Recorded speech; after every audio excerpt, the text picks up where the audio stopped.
தமிழ்நாடு முழுக்க ஒரே ஒரு குற்றச்சாட்டு தான் அண்ணன் மேல இருக்கு. அதுவும் இந்த பெண்கள் கூட்டத்துல நான் சொல்றேன், எங்க பார்த்தாலும் பாலியல் வன்கொடுமை, போதை கலாச்சாரம் இருக்கு. இதை தவிர வேற என்ன சொல்ல முடியும்? வேற ஒன்னும் சொல்ல முடியாது இந்த ஆட்சியின் மேல. நான் சொல்றேன், இன்னைக்கு ஒரு சகோதரியாக இந்த கூட்டணியிலே அண்ணனுக்கு வலதுகரமாக இணைந்திருக்கிறேன். அப்படி எங்காவது ஒரு பெண்ணுக்கு ஏதாவது என்றால் நான் அண்ணன் கிட்ட உரிமையா பேசுவேன். தவறான செய்தி போடுவதை வன்மையாக கண்டிக்கிறேன். நான் என்ன சொல்றேன்னே புரிந்து கொள்ளாமல் திருப்பி தகவல் போடுறீங்க, செய்தி போடுறீங்க. தயவு செய்து நான் சொல்றேன், நல்லா புரிஞ்சுக்கிட்டு நான் சொல்றதை கேட்டு நீங்க உங்கள் பத்திரிகையில செய்தி போடணும்.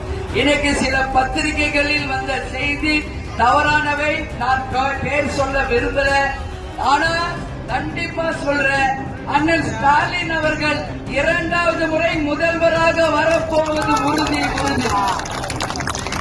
7வது முறை திமுக ஆட்சி அமைக்க போவது உறுதி.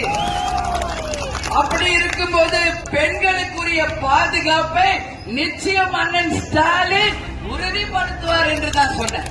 பெண்கள் சார்பா அவர்கிட்ட நம்ம உரிமையோட பேசலாம் என்று தான் சொன்னேன்.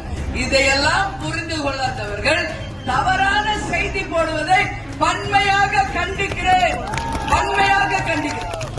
தப்பான செய்தி யாரும் போடாதீங்க. ஏதோ நான் ஏதோ ஆட்சியாளரை தப்பா சொன்னது போல தயவு செய்து திரித்து போடுவதை இதோட நிறுத்திக்கங்க. தமிழ்நாடு மக்களுக்கு தெரியும் நான் என்ன சொல்றேன்னு.